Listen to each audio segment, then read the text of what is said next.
Agradecemos a todos que têm estado conosco cada semana estudando a palavra de Deus. Vamos fazer uma oração para que Deus nos conduza. Nosso Deus e Pai, seja conosco, guia nos momentos que se seguem. Pedimos essas bênçãos em nome de Jesus. Amém. O tema da semana é agradando a Deus. Agradar é uma coisa, né, que não é tão simples, né? Envolve uma relação entre duas ou mais pessoas, né? E a Bíblia nos diz algo muito importante sobre como nós podemos agradar. Em Sofonias 3,17 diz assim: O Senhor, o seu Deus, está em seu meio. Deus tem um propósito, né, de estar junto conosco. Primeiro ponto aqui que a gente pode destacar. Ele é poderoso para salvar. Não tem poder para nos salvar. Salvar significa que nós estamos numa situação difícil. Diz, ele se regozijará em você, ou seja, ele vai ficar feliz em nós. Diz que com o seu amor a renovará. Então aqui está relacionado, né, com renovar o povo de Israel. Ele se regozijará em você com brados de alegria. Então o plano de Deus é que um dia tudo seja restaurado. O céu, a terra, e ele estará alegre conosco e também alegre por nós. Aqui nos diz, Salmo 37, de 1 a 5, diz assim: Não te indignes por causa dos malfeitores. Então, malfeitores hoje tem muitos, né? No passado também já tinha. A gente pensa que as coisas estão ruins só agora, né? Sempre tiveram ruim. Desde o pecado, desde a queda de Adão e Eva, que as coisas estão ruins. E Deus diz: Não te indignes por causa dos malfeitores. Muitas pessoas, né, com essas características. Não, nem tenhas inveja dos que praticam iniquidade. Tá? Em Salmo 37, de 1 a 5. Então, tem pessoas, né, que são malfeitores e tem grupos, né, dessas pessoas também praticando a iniquidade. O que é iniquidade? É pecado, transgressão da lei. Deus diz assim, porque cedo serão ceifados como a erva. Então, às vezes a gente vê pessoas, né, malfeitores e pessoas que praticam iniquidade demorando, vivendo bastante tempo. Então aqui Deus diz que cedo serão ceifados como a erva e murcharão como a verdura. Então Deus olha não só para o tempo que nós vivemos agora, mas sim um plano da redenção. O plano da redenção envolve, né, a vida nossa agora e a vida eterna, ou não. Então Deus está dizendo que eles vão ser ceifados, essas pessoas, como a erva, e vão murchar como a verdura. Aí Deus diz: confia no Senhor e faz o bem. Então Deus está me recomendando a mim, a ti, a cada um de nós, né, a nós confiar nele e fazer o bem. Deus dá a promessa para mim e para você: habitarás na terra. Quando a gente já não habita a terra, sempre que é por isso que eu falei que nós temos que avaliar o plano da redenção. Deus diz que nós, de fato, vamos habitar a terra. E terra, a terra renovada, terra restaurada. Verdadeiramente serás alimentado. Né? Então, de fato, nós vamos ser alimentados. Por enquanto, nós estamos só em dificuldades. Tem algumas pessoas na face da terra que aparentemente também, né, eles pensam que estão bem, mas não estão bem, não. Aqui diz Deus, deleita-te também no Senhor. Deleita é o quê? Ter prazer, ter satisfação em quem? Em Deus. Como é que ele vai ter prazer em Deus? Satisfação em Deus. E Deus vai te concederar os desejos de teu coração. Então a gente fica pensando às vezes que essas coisas vão acontecer agora. Não, nem sempre. Pode ser que seja na eternidade. Deus vai conceder os desejos do nosso coração. Entrega o teu caminho ao Senhor, confia nele e ele o fará. Então Deus está dizendo que ele vai fazer e vai cumprir isso aqui. Esses desejos dos nossos corações têm que ser santificados, têm que ser transformados. Não é o desejo, maus desejos que Deus vai conceder para nós. Não é isso que a Bíblia está dizendo, não. Deus vai nos dar o quê? Uma transformação. E essa transformação nós vamos ter bons desejos e Deus vai atender esse desejo. Provérbios 11:20 expande isso aqui. Abominação, ou seja, abominável para Deus, né, são coisas que Deus detesta. Então, para Deus, ele detesta os perversos de coração. Perverso coração são as pessoas que têm a mente perversa. O que é o perverso? Perverso são as pessoas que odeiam a Deus, se opõem a Deus. Eles sabem que Deus existe e mesmo assim eles decidem fazer o mal. É o perverso. Mas a Bíblia diz aqui, mas o de caminho sincero. O que é de caminho sincero? Significa que nós temos problemas, nós podemos ter defeitos. Mas se nós somos sinceros perante Deus, diz, nós somos ser o deleite dele, nós vamos ser o prazer de Deus. Imagina. Sincero, ou seja, no sentido que nós queremos, de fato, né, ter prazer em Deus. Queremos fazer a vontade dele. Nós temos, tomamos a decisão de confiar nele. Tomamos a decisão de fazer o bem. E nós estamos entregando nossos caminhos, nossos propósitos na mão de Deus. E aí Deus tem prazer em nós, em mim e em você, se você tomar essa decisão. Quer ver outro exemplo? Deus se deleita. Isaías 58, de 13 a 14, diz assim: se desviares o teu pé do sábado e de fazeres a tua vontade no meu santo dia. Então Deus diz que nós devemos guardar o sábado. E nós temos que tomar a decisão de fazer a vontade dele nesse dia. O que é a vontade dele? E chamares ao sábado deleitoso, um dia prazeroso. Deleitoso está relacionado com prazer, um dia prazeroso. O santo dia do Senhor, apesar que alguns dizem, né, que o santo dia de Deus é o domingo, né? Não, Deus está dizendo aqui que o santo dia dele é o sábado. Digno de honra. Ninguém está sendo tratado de domingo aqui, né? Honrado é quando você, em relação aos demais, você considera aquilo preeminência sobre os demais. Isso é honrar. E honrares não seguindo os teus caminhos. Deus pede que no sábado nós não venhamos seguir nossos próprios caminhos, nossos próprios desejos, nem pretendendo fazer a tua própria vontade. O exemplo que Deus está nos dando aqui. Nem falar as tuas próprias palavras. Isso é difícil. Eu fico pensando às vezes, né, como a gente vai atender a Deus nisso. Olha, de fato eu vou dizer, de maneira sincera, nós não conseguimos guardar perfeitamente o sábado. Mas Deus quer que nós façamos o nosso melhor. Diz aqui, então te deleitarás no Senhor. Lembra a questão do deleitar em Deus? Quando nós decidimos, né, guardar o sábado. Quando nós guardarmos as nossas palavras, né, as nossas vontades, né, e aí nós vamos ter prazer em Deus. E Deus dizia, eu te farei cavalgar sobre alturas da terra. Isso aqui não é agora. Isso aqui é uma promessa para a eternidade. Vamos cavalgar as alturas da terra e dizer, eu te sustentarei com a herança do teu pai Jacó. Então Jacó, que é Israel, passa a ser nosso pai. Que bênção, né? Nós passamos a ser filho de Deus, né? A nós tomarmos essas decisões, nós passamos a ser seguidores de Jesus, nós somos aceitos por Jesus, tornamos filhos de Deus, né? Por causa de Jesus, e aí nós somos descendentes agora de Jacó. Imagina? E se você tiver dúvida disso, isso aqui está em João, ó. João 1, verso 12. Né? Diz assim, ó. Mas a todos quanto recebeu Jesus, ó, ele deu a nós o poder de serem feitos filhos de Deus, aos que creem, quem é esse? Aos que creem no seu nome. Os quais não nasceram mais de sangue, nem da vontade da carne, nem da vontade do homem, mas de Deus. Vendo aqui? Então, aí é o que Deus está dizendo para nós, que nós passamos a ser o quê? Filhos de Jacó por causa de Jesus. E diz aqui Deus, porque a boca do Senhor disse, Deus não mente. Então Deus está te convidando a fazer parte da família dele. Ele quer ter prazer em dizer que nós somos filhos dele. Que coisa maravilhosa. Né? Mais valiosos do que podemos imaginar. Então, para Deus nós somos valiosos. Mas há condições para nós sermos valiosos. Não é de qualquer forma, nem de qualquer jeito.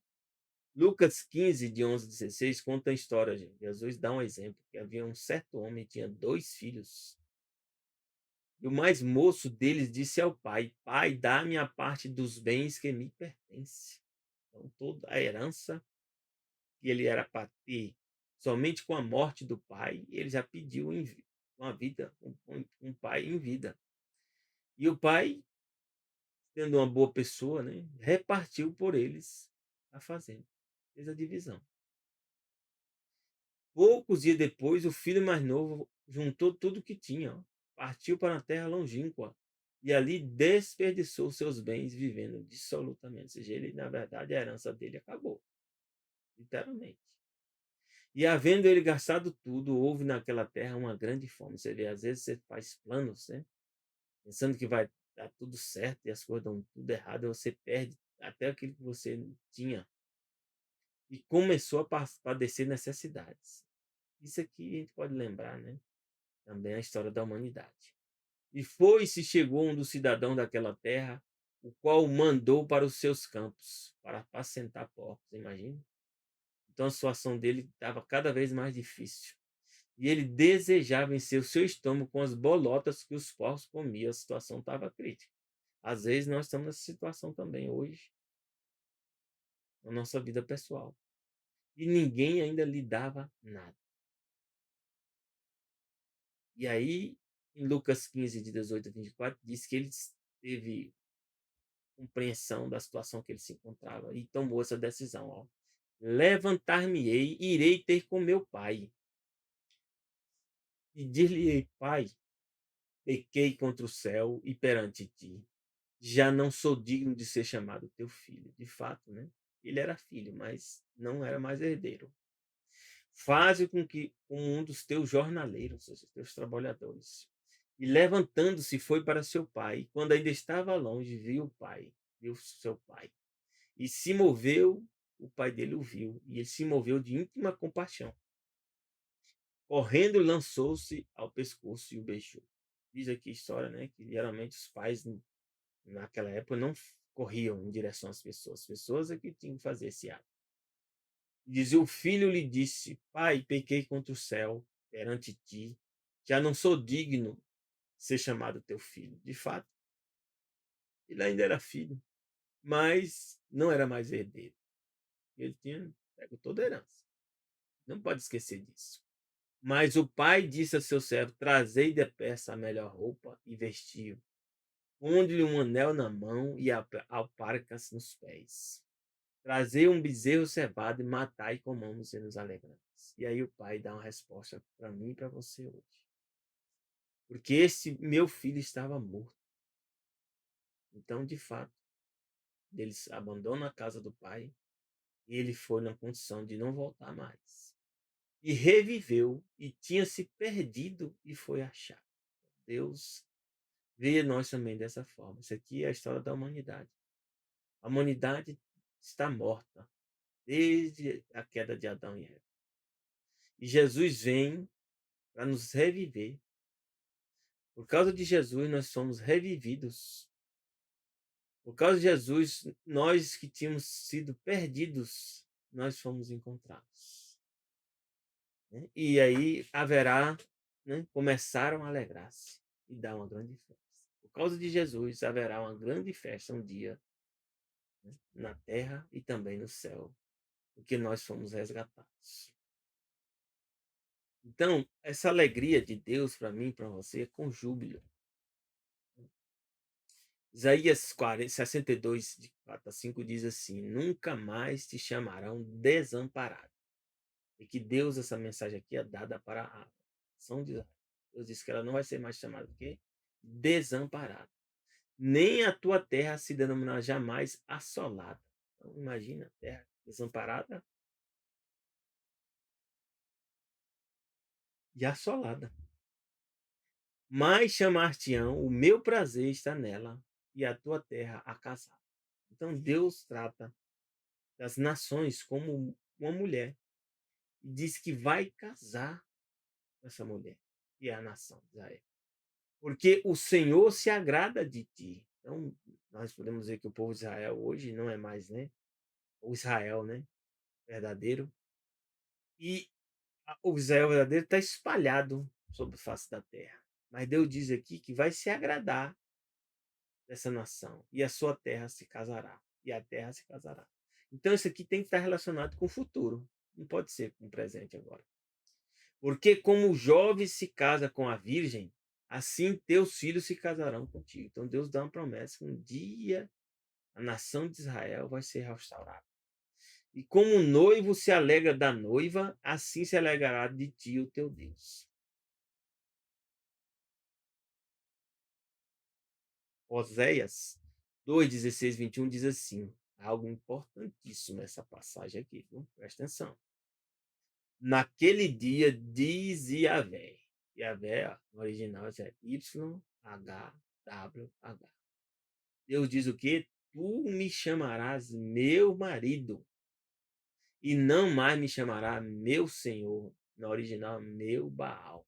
Então a palavra Senhor, eu tenho uma grande desconfiança porque que eles traduziram o nome de Deus, que é esse aí, Yahvé, por Senhor, sendo que Senhor significa Baal. As adorações, né, do passado eram principais, a adoração a Baal e a Astarote, ou a esposa, né, dele, né, Astarote, né, ou Artemises, né. Então Deus aqui está dizendo que o povo estava chamando a ele de meu Baal, ou seja, estava adorando de forma errada. E diz: da sua boca tirarei os nomes dos Baalins, ou seja, dos falsos deuses, e não mais se lembrará desses nomes. Então, essa também é a promessa aqui é para o futuro, né? E as pessoas continuam ainda, né, lembrando desses nomes. E disse: naquele dia farei por eles aliança com as feras do campo. Ou seja, isso aqui é para a restauração de Israel. Ó. Deus vai fazer uma aliança com as feras do campo, com as aves do céu e com os répteis da terra. E da terra quebrarei o arco, a espada e a guerra. Ou seja, não haverá mais guerra, né? E os farei deitar em segurança. Então, isso aqui é para o futuro, para a eternidade. Diz aqui: desposar-te-ei comigo para sempre.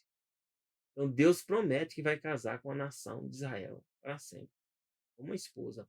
Desposar-te-ei comigo em justiça. Né? Então, Deus vai estabelecer a justiça. E em juízo, e em benignidade, e em misericórdia. Desposar-te-ei comigo em fidelidade, e conhecerás ao Senhor. Então, aqui nós entendemos, né? Um dia Deus vai restaurar todas as coisas.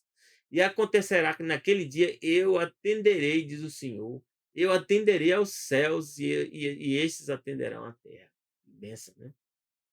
Essa é a promessa de Deus, hein? E nós podemos ter certeza que isso vai acontecer. A questão é qual grupo você faz parte? Você faz parte do povo de Israel? Essa aqui é a pergunta. Jeremias 31, 31 a 33 diz assim: eis que vem dias, diz o Senhor, que farei uma aliança nova com a casa de Israel. Então Deus vai fazer uma aliança nova, porque a primeira aliança deu problema. Com a casa de Judá, não conforme a aliança que fiz com seus pais, no dia em que os tomei pela mão para os tirar da terra do Egito. Então Deus está dizendo aqui que não vai fazer mais a aliança que ele fez com o povo de Israel, né? No deserto. Por quê? Porque eles abandonaram essa aliança, né? Não fazem mais parte dessa aliança. Diz, porque eles invalidaram a minha aliança, apesar de eu os haver desposado, ter casado com a nação. Mas esta é a aliança que farei com a casa de Israel. Então Deus está prometendo que algo no futuro. Depois daqueles dias, diz o Senhor, porei a minha lei no seu interior. Está vendo a promessa de Deus aqui para mim e para você? É que Deus vai pôr a lei dele em nós. E as escreverei no seu coração, ou seja, na nossa mente.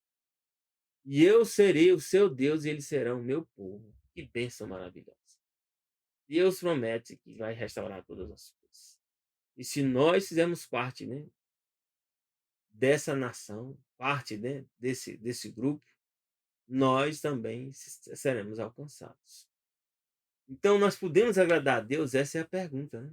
Isaías 43, 4 a 7 diz assim: visto que foste precioso aos meus olhos, também foste honrado e eu te amei. Então, Deus ama essas pessoas, né? Que são consideradas preciosas. Eu te amei, assim dei homens por ti e povos pela tua vida. Então, Deus está dizendo que houve uma batalha contra Satanás para ele poder nos dar essa oportunidade. Diz aqui, não temas, pois hoje que estou contigo. Trarei a tua descendência desde o Oriente e te ajuntarei desde o Ocidente. Tá vendo aqui? Interessante aqui, não fala Norte nem Sul. Fala Oriente e Ocidente. Né? Interessante. Direi ao Norte, dá, e direi ao Sul, não retenhas. Então aqui também tem o Norte e tem o Sul também aqui. Trazei meus filhos de longe e as minhas filhas das extremidades da terra. Então a terra tem o quê? Tem extremidades. A todos que são chamados pelo meu nome, e eu os criei para a minha glória, eu os formei e também eu os fiz. Então Deus, né, tem um propósito para mim e para você. E aqui diz no Salmo 147:11 que o Senhor se agrada dos que o temem e dos que esperam na sua misericórdia. Então isso é importante para mim e para você. Então Deus se agrada, ou seja, tem regozijos, tem felicidade, né? Das pessoas que esperam nele e que o temem, ou seja, o respeitam. Hebreus 13, de 15 a 16 diz, por meio de Jesus, portanto, ofereçamos continuamente a Deus um sacrifício de louvor. E diz mais, que é fruto dos lábios que confessam o seu nome. Então, se nós estamos confessando o nome de Jesus, né, nossos lábios, né, nós estamos oferecendo um sacrifício de louvor. Não se esqueçam de fazer o bem aqui, é recomendado, de repartir com os outros que você tem, pois de tais sacrifícios Deus se agrada. Deus se agrada dessas questões todas. E nós podemos entender aqui, Hebreus 11:6 diz que, ora, sem fé é impossível agradar a Deus, ou seja, agradar. Porque é necessário que aquele que se aproxima de Deus creia que ele existe e que é galardoador dos que o buscam. Então nós podemos ver aqui, ó, coisas interessantes. Nós temos que ter fé em Deus. Fé é confiar. Miqueias 6, 7, 8 diz também, como é que a gente pode agradar a Deus? Agradar-se-á o Senhor de milhares de carneiros? É uma pergunta. Ou de 10.000 ribeiros de azeite? As pessoas faziam esse tipo de cerimônias, de eventos, né? Sabe? Darei o meu primogênito pela minha transação. Você vê que Manassés fez isso, né? Dedicou o filho, né? Também à morte, para ter poder, né? E Deus diz aqui, o fruto do meu ventre pelo pecado da minha alma, ele te declarou ao homem o que é bom. Deus já declarou para mim e para você. Ele disse que é bom.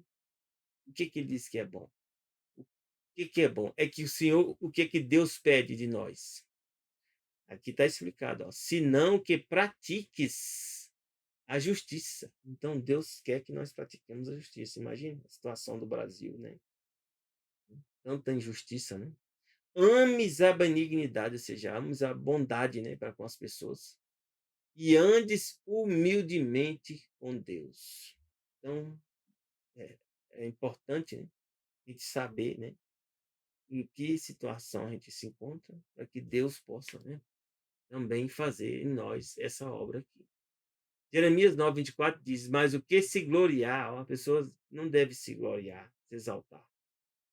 Mas glorie-se nisto em quê? Que o glorificar, né, ou seja, ficar é, glorificado aqui, está no sentido, né, de entender a Deus, de conhecer a Deus, saber que Ele é o Senhor e que Ele faz bondade, né, faz juízo e justiça na terra. Então, conhecer a Deus, de fato, é como a gente deve viver. E diz, porque dessas coisas Deus se agrada. Ele se agrada quando a gente busca entender a Ele, busca conhecer Ele, né? E entende os propósitos de Deus na nossa vida pessoal, também na vida, né, das demais pessoas. Então, Deus diz aqui para nós em Romanos 8, de 1 a 6, ó, portanto, agora, nenhuma condenação há para os que estão em quê? Em Cristo Jesus. E não, as pessoas que não andam segundo a carne.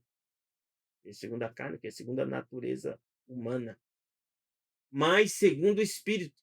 Porque a lei do Espírito de vida em Cristo Jesus me livrou da lei do pecado e da morte. Então, a nossa tinha uma lei que habitava em nós, que era o quê? A lei do pecado, da morte. Mas agora nós temos que a lei do Espírito, né, de vida. Porquanto que era impossível a lei, ou seja, nunca foi possível a lei fazer esse ato aqui para mim e para você. Visto como estava enferma pela carne, o que que faz? Deus enviando o seu filho em semelhança, né, da carne do pecado. Jesus veio na forma humana. E essa forma humana aqui, ela era o quê? Semelhante à nossa situação. E tinha o quê?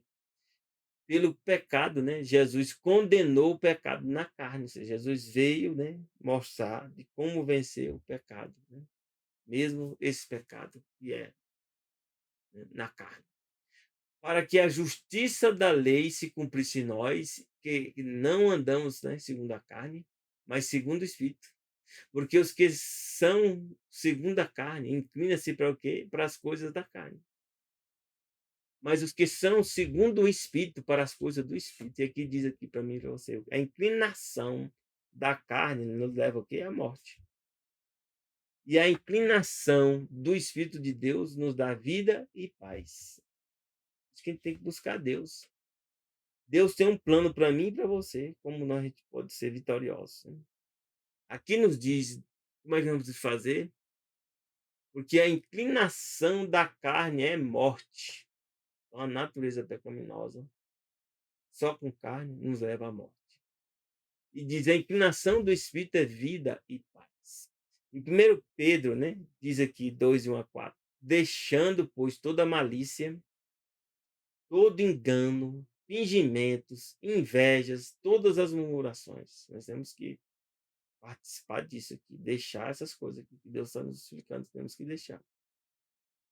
E aqui nos fala que nós temos que desejar, como meninos novamente nascidos, o leite racional. Ou seja, Deus quer que nosso culto de adoração seja de forma, né, racional. E aqui dá exemplos, né? Que é como um menino, né, nascido, o leite racional, não falsificado, chegando, né, para ele quem? Para Jesus, que é o que? A pedra viva, reprovada, na verdade, pelos homens. Então, muitos rejeitaram Jesus aqui. Mas para com Deus eleita e gloriosa. Então, Jesus, né, vem, se torna humano, há uma condição para que a gente seja salvo. Diz aqui: vós também, como pedras vivas, sois edificados na casa espiritual e sacerdócio santo. E aqui nos diz, né, quem tem ouvidos, né, ouça o que o Espírito diz às igrejas. Ao que vencer, é que diz aqui, darei eu a comer do maná escondido. Então tem coisas, meus irmãos, que nós não sabemos nem que existe, mas elas existem, porque Deus criou elas, um propósito para mim e para você. E aqui nos diz aqui que a pessoa que vencer, Deus vai nos dar a comer o maná escondido. E vai dar uma pedra branca e uma pedra com um novo nome escrito, e diz que o atual ninguém conhece, né? O qual, né? Ou seja, ninguém conhece a Deus, senão aquele que o recebe. Então, Jesus estava falando aqui que recebia, né, a aqui para nós, né. Então, nós temos que entender aqui, ó, que nós temos que ter um propósito na nossa vida, eu e você. Jesus, quando veio aqui, veio com um propósito, salvar a raça humana, e cumpriu. E aqui diz assim, Marcos 9:17-26. Uma multidão respondendo, né, mestre, trouxe meu filho, que tem um espírito mudo. Este, onde quer que eu apanhe, despedaça, né? E ele espuma e range os dentes e vai definhando. Então a situação dele já era difícil, desde o início. E Deus disse aos teus discípulos que o expulsassem e não puderam. E ele respondendo disse, ó geração incrédula, até quando estarei convosco? Então nós sabemos que Jesus ficou um tempo conosco, né? Até quando vos sofrerei ainda? Então Jesus está dizendo aqui que tem dificuldades, né, com algumas pessoas. Diz Jesus, trazei-mo. E trouxeram. E quando ele o viu, logo o espírito o agitou com violência.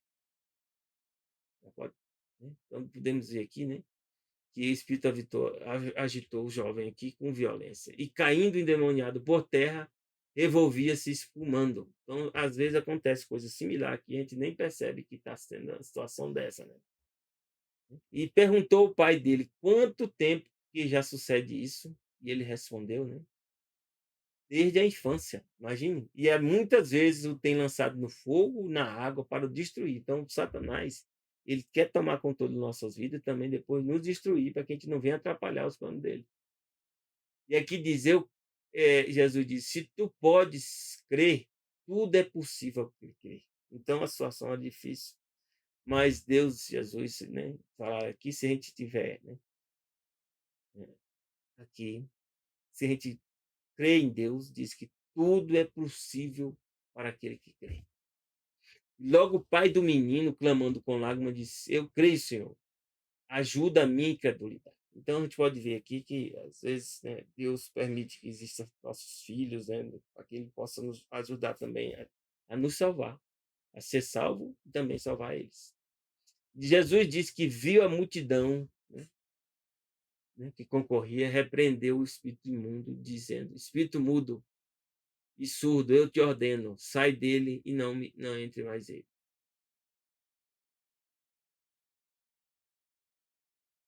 Então nós podemos ver aqui, ó, nós temos que entender, né, que os demônios podem ocupar os seres humanos, como esse caso desse jovem aqui. Mas com a presença de Jesus, eles têm que se afastar, eles têm que deixar de fazer o que eles estavam fazendo. Então aqui diz o quê? Que o espírito mudo e surdo, eu te ordeno, sai dele, não entre mais nele. Então Jesus dá a ordem e eles têm que obedecer, porque Jesus é Deus. E ele, clamando, agitando-se com violência, saiu e ficou o menino como morto, de tal maneira que muitos diziam que ele estava morto, ou tinha morrido, né? Então, aqui em João 8,32 diz assim, que nós temos que conhecer a verdade, para que a verdade, né, nos livre. Aqui também diz João 8,36, diz que se pois o Filho vos libertar, verdadeiramente sereis livres. Então, nós necessitamos que Jesus nos liberte, né? Porque sempre a gente está lutando, né, contra algo mal, contra algo que impede a nossa liberdade de fazer o que é certo. E aqui, segundo Samuel 22:2, diz assim, que o Senhor é o meu rochedo, o meu lugar forte, o meu libertador. Então, nós podemos ver aqui algumas questões importantes que Deus quer que nós sejamos livres. Eu e você sejamos livres. E somente, né, com a liberdade é que a gente consegue, de fato, né, alcançar os propósitos de Deus. Aqui diz no livro das Nações assim: o Senhor fica decepcionado quando seu povo pensa que tem pouco valor. Né? Interessante, né? Deseja que sua herança escolhida seja avaliada segundo o preço que ele lhe deu, que é altíssimo e caríssimo.